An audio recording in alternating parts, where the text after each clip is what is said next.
Dando continuidade, faremos a leitura do 1 Coríntios, capítulo 15. A ressurreição.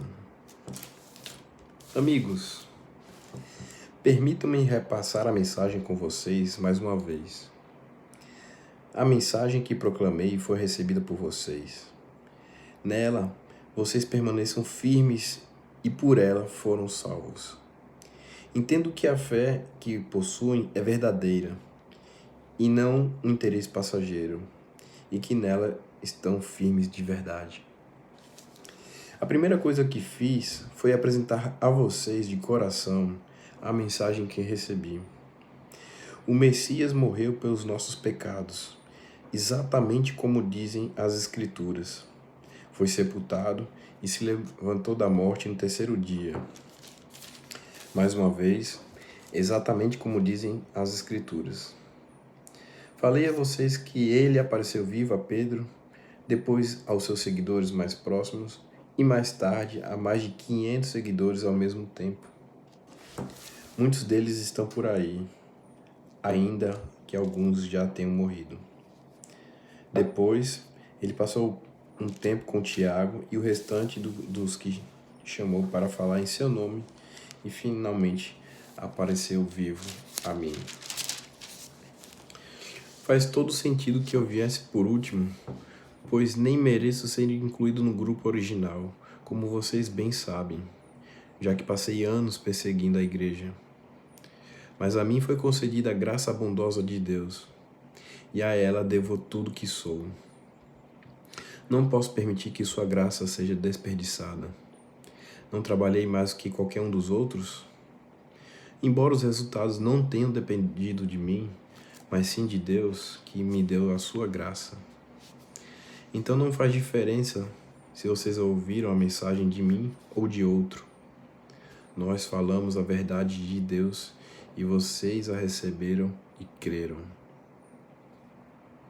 Agora, quero fazer uma pergunta difícil, mas importante. Se vocês se tornaram cristãos crendo em que Cristo está vivo, ressuscitado dos mortos, como podem alguns de vocês afirmar que não há ressurreição? Se não há ressurreição, Cristo não está vivo. Se Cristo não ressuscitou, tudo que ensinamos a vocês está errado, e vocês investiram a vida em uma ilusão. Além disso, se não há ressurreição, somos culpados de mentir a vocês sobre Deus, e tudo que apresentamos como testemunho de que Deus ressuscitou Cristo não passa de um engano. Se os mortos não podem ressuscitar, então Cristo não ressuscitou, porque ele de fato morreu. E se Cristo não ressuscitou, vocês continuam na escuridão, mais perdidos do que nunca. Para quem morreu, é ainda pior, porque morreram esperando a ressurreição em Cristo. Se tudo que temos de Cristo serve apenas para alguns poucos anos de vida, coitados de nós. Mas a verdade é que Cristo ressuscitou, sendo o primeiro de muitos que voltarão à vida. Há aqui um paralelo importante a ser ressaltado. No princípio, a morte nos alcançou por causa de um homem, mas agora a ressurreição dos mortos também nos alcança por causa de outro homem. Todos morrem em Adão e todos tornam a viver em Cristo, mas temos de esperar a nossa vez. Cristo é o primeiro, depois os que estarão com ele em sua vinda, a grande consumação. Nessa ocasião, depois de ter conquistado plena vitória, ele entregará o reino ao Pai. Ele não desistirá até vencer o último inimigo, e o último inimigo é a morte. Como disse o salmista, ele os venceu a todos e os pisoteou. É claro que isso não inclui o propósito de Deus, porque quando tudo finalmente estiver sob domínio de Deus, o Filho virá, ocupando seu devido lugar. e o domínio de Deus alcançará sua plenitude, um final perfeito. Como entender que alguns de vocês se ofereceram para batizados em favor dos mortos? Se não existe ressurreição, para que este batismo? Não é uma contradição? E por que eu devo continuar arriscando a vida de forma tão perigosa? Encaro a morte praticamente todos os dias.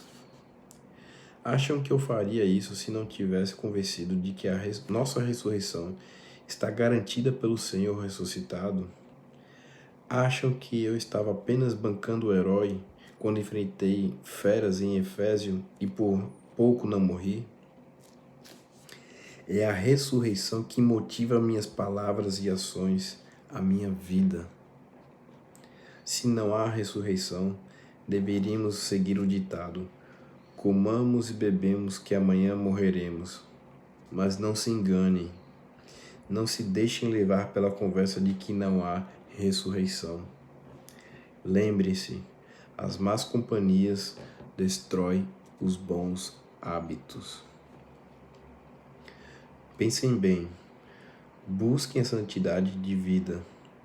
Não desprezem a realidade da ressurreição, pois a ignorância a respeito de Deus traz grande prejuízo. A verdade é que uma discussão prolongada como essa é inútil. Um cético pode perguntar: como pode haver a ressurreição? Mostre-me. Quero ver com os olhos. Com que esse corpo da ressurreição se parece? Na verdade, essa pergunta é absurda. Isso não se vê com os olhos. Entende-se por uma ilustração. Quando plantamos uma semente, ela morre e logo nasce uma planta. A semente e a planta são bem diferentes. A semente de uma laranja não se parece com uma laranjeira. O que plantamos é diferente do que colhemos. Assim também, o corpo que é sepultado como se fosse uma semente e o corpo da ressurreição são muito diferentes. Observem que a variedade de corpos é impressionante. Assim como há diferentes tipos de sementes, há diferentes tipos de corpos. O corpo humano, o corpo dos mamíferos, das aves e dos peixes. Vendo toda a diversidade, temos uma ideia da glória e da ressurreição, pois, além dos corpos da terra, há também outros corpos no espaço. O sol, a lua, as estrelas, vistos em uma diversidade, beleza e esplendor. O que contemplamos agora são apenas as sementes antes da ressurreição. Imaginem como serão belas e gloriosas as plantas da ressurreição. A ilustração da semente que, depois de plantada, morre e ressurge como uma planta viva é, na melhor das hipóteses, uma simples comparação, mas talvez lance alguma luz sobre o mistério do corpo e da ressurreição. É preciso, porém, ter em mente que seremos ressuscitados para valer, que estaremos vivos para sempre.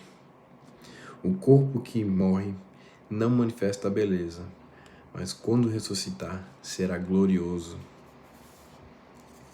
Sepultado em fraqueza, ressurgirá o poderoso.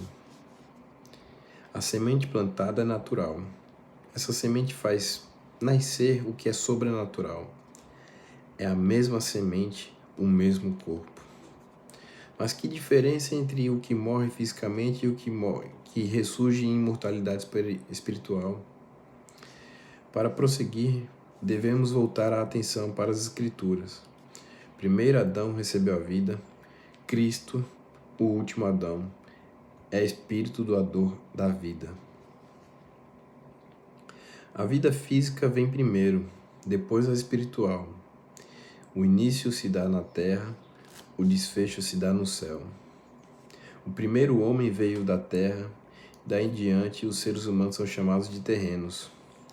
O segundo homem veio do céu, por isso seremos celestiais.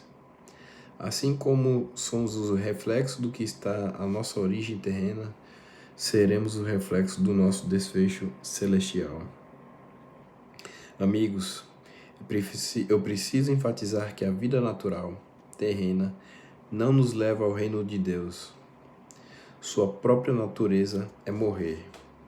Portanto, não poderia terminar naturalmente na vida do reino, que dura para sempre. Mas quero compartilhar algo maravilhoso. Um mistério que talvez eu nunca entenda totalmente. Nem todos os cristãos vão morrer, mas todos serão transformados. O toque da última trombeta soará, um piscar de olhos e o fim chegará. Ao sinal da trombeta celeste, os mortos se levantarão para nunca mais morrer, pois a morte perderá seu poder. Do mesmo modo, todos nós seremos transformados. Na ressurreição será assim. O que é perecível será substituído pelo que é imperecível.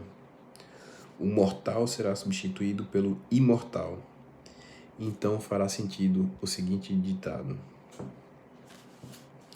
finalmente foi a morte derrotada pela vida. Ó morte, não está agora vencida?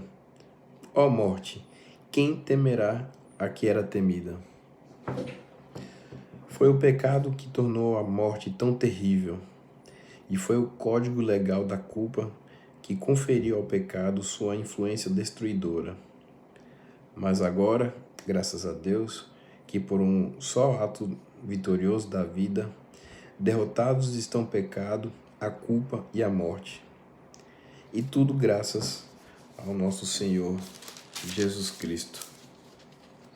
Diante de tudo isso, prezados amigos, permaneçam firmes, força, nada de desânimo, dediquem-se inteiramente ao trabalho do Senhor, pois nada do que fazem para Ele jamais será perda de tempo. Palavra do Senhor.